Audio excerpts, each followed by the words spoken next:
Assalamualaikum dan selamat sejahtera. Okey, hari ini kita nak masuk bab 8, iaitu keradioaktifan. Okey, yang pertama kita akan belajar berkenaan dengan sejarah penemuan keradioaktifan. Jadi kita akan lihat bagaimana radioaktif ini ditemui. Okey, ini susul galur ataupun rintitan bagaimana penemuan radioaktif. Jadi bermula pada tahun 1895, 1895, Wilhelm Conrad Röntgen, merupakan ahli fizik Jerman. Dia menemui sinar X secara tak sengaja. Jadi pada tahun 1865, Conrad ini menemui X-ray secara tak sengaja. Macam mana dia boleh jumpa? Dia ambil gambar foto sinar X tangan isteri dia. Dia mengambil gambar foto sinar X tangan isteri dia, dan di situlah dia secara tak sengaja dia berjumpa dengan sinar X. Jadi kejayaan ini menyebabkan Conrad menerima hadiah Nobel yang pertama dalam bidang fizik, iaitu pada tahun 1901. Sebab dia menemui sinar X. Inilah contoh. Inilah gambar yang dijumpa tu. Gambar isteri dia yang diambil gambar tangan isteri dia, dan dilihat dia daripada gambar itu yang dapat lihat hanyalah tulang-tulangnya sahaja. Dan objek lekap lah. Daripada gambar sinar X yang diambil waktu. Jadi ini adalah alat yang diguna untuk mengambil gambar tangan isteri dia. Dia ambil gambar tangan isteri dia, dia guna ni. Ini. Diguna benda ni. Ini alat yang diguna. Ini sama seperti tube katot. Katot ini memancarkan sinar. Ni kamu belum belajar lah. Nanti kalau kamu ambil fizik, kamu akan belajar. Jadi ini gambar foto sinar X tangan isteri dia. Ini yang dijumpa. Kemudian bila radium dijumpai, radium ini menghasilkan pancaran gamma. Pancaran gamma. Bila radium dijumpai, saintis menjumpai radium, di situ mereka juga menemui pancaran gamma yang dihasilkan oleh radium. Kemudian radium ini digunakan dalam pelbagai bidang, termasuk perubatan. Dia nak boleh rawat penyakit kanser, di mana pancaran gamma ini boleh memusnahkan sel kanser. Jadi yang mengkaji berkenaan dengan radium ini adalah Marie Curie. Marie Curie dia mengkaji radium, dan disebabkan dia terdedah kepada pancaran gamma yang berlebihan, dia meninggal dunia pada umur 67 tahun. Sebab dia menghidapi penyakit lah. Bila terdedah kepada pancaran gamma yang berlebihan, dia menghidapi penyakit. Oleh sebab itu dia meninggal pada umur 67 tahun.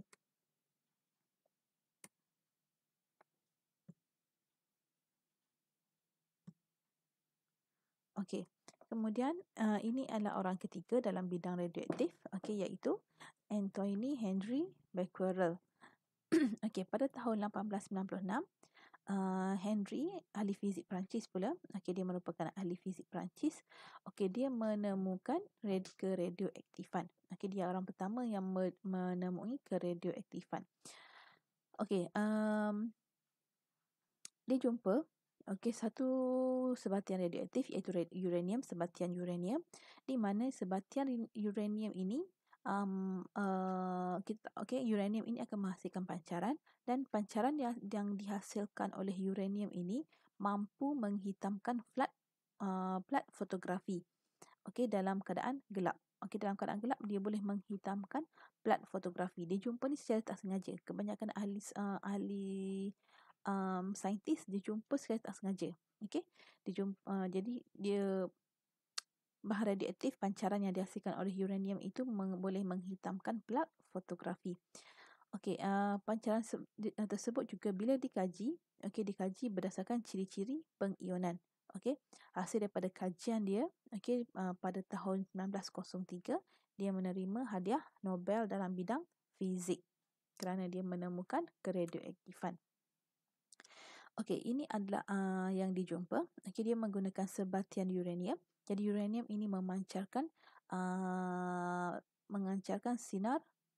Ini adalah sinar alfa. Okey, dia memancarkan sinar alfa dan sinaran ini dia mampu menghitamkan plat fotografi. Jadi ini adalah satu plat fotografi dalam bilik yang gelap. Dia mampu menghitamkan plat fotografi. Okey, jadi itu yang Henry jumpa. Okey, kita lihat apa itu uranium. Okey, uranium.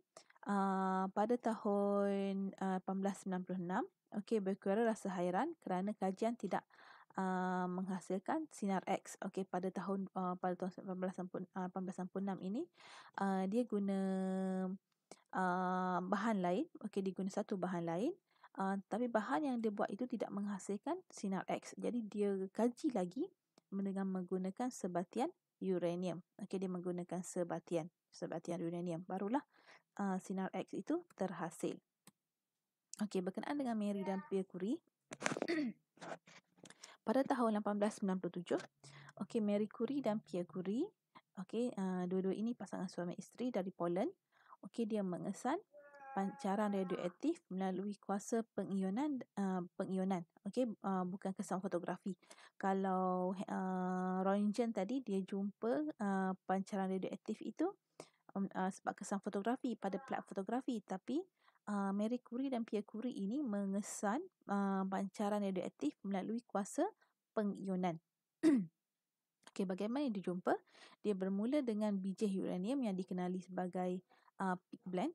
Okey, mereka berjaya ekstrak dua elemen. Okey, dua elemen radioaktif iaitu radium dan polonium. Jadi polonium dan radium ini merupakan dua elemen radioaktif. Dari biji uranium yang diguna, dia dapat ekstrak dua jenis elemen iaitu polonium dan radium. Okey, dari radium. Okey, radium ini sebenarnya ataupun apa-apa sahaja bahan radioaktif dia tak stabil. Okey, jadi bila tak stabil, nukleus ini akan cuba menjadi stabil. Okey, dengan membebaskan pancaran radioaktif. Jadi radium yang kurang stabil dia memancarkan sinar gamma, dan akhirnya dia mencari radium yang lebih stabil. Okey, bila dia membebaskan pancaran gamma, dia menjadi radius yang lebih stabil. Okey, dia menjadi nukleus yang lebih stabil. Jadi ini adalah radium yang kurang stabil. Bila dah bebaskan pancaran gamma, okey, dia menjadi radium yang lebih stabil. Okey, Marie Curie dia menerima dua hadiah Nobel. Okey, yang pertama pada tahun 1903 dalam bidang fizik dan pada tahun 1911 dia menerima hadiah Nobel dalam bidang kimia pula. Okey, jadi dia menjadi fizisis dan dia juga adalah kemis. Okey, kita lihat apa itu keradioaktifan. Okey, keradioaktifan adalah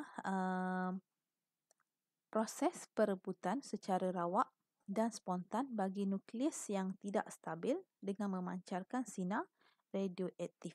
Jadi, keradioaktifan ini adalah proses perebutan. Satu nukleus yang tak stabil, dia akan cuba untuk menjadi stabil bagaimana dengan mereput. Okey, dengan mereput dia berlaku secara spontan, secara rawak. Dan dia nak jadi stabil itu dia akan membebaskan sinaran radioaktif. Jadi sinaran radioaktif ini ada tiga sahaja sinaran radioaktif, iaitu yang pertama adalah zarah alfa. Okey, zarah alfa. Yang kedua adalah zarah beta dan yang ketiga adalah sinar gamma. Jadi zarah alfa, okey, kita buat dengan simbol macam ni. Okey, alfa. Zarah beta, simbol beta adalah macam ni. Okey, macam ni B ni. Dan sinaran gamma adalah macam ni, macam bentuk Y. Okey, jadi ini adalah alfa, beta dan gamma. Okey, biasa dengar? Alfa, beta dan gamma. Jadi tiga ini adalah sinaran radioaktif. Jadi apabila nukleus itu cuba untuk menjadi stabil ataupun apabila dia mereput, okey, berkemungkinan dia akan membebaskan alfa, beta atau gamma ataupun gabungan mana-mana. Okey. Okey, ini contoh. Ini contoh perebutan uranium. Okey, uranium 238 dia mempunyai 92 proton dan 146 neutron. Ini pada nukleusnya, pada tengah-tengah dia tu. Okey, ada satu atom, di tengahnya adalah ada nukleus. Jadi inilah nukleus uranium. Jadi nukleus uranium ini tak stabil. Okey, bila tak stabil, okey dia akan mereput. Okey, dia akan mereput dengan membebaskan zarah radioaktif, iaitu di sini contohnya dia membebaskan alfa. Jadi alfa adalah nukleus helium. Okey, ini adalah alfa. Alfa terdiri daripada 2 proton dan 2 neutron. Jadi bila dia dah bebaskan 2 proton dan 2 neutron dari sini, okey 2 ditolak 90, proton dah buang 2 jadi 90. Dan neutron, okey neutron dia buang 2 juga menjadi 144 neutron. Jadi yang mempunyai yang mempunyai nilai proton 90 adalah thorium. Jadi uranium bila dia mereput nak jadi lebih stabil, dia membebaskan zarah alfa dan dia menjadi dia menjadi unsur thorium. Okey. Okey, ini pula thorium pula dia masih lagi tak stabil, dia belum stabil lagi. Jadi dia juga mereput. Okey, mereput contohnya dia membebaskan zarah beta. Jadi zarah beta adalah elektron. Okey, adalah elektron. Jadi bila dia ada elektron, nilai proton pada ini akan bertambah. Okey, jadi itu 91 proton. Okey, sebab elektron ini negatif. Okey, negatif. Jadi ini akan jadi ini 91 lah contoh. Jadi macam matematik juga. Okey, 91 tolak 1 dia akan jadi 90. Okey, boleh? Jadi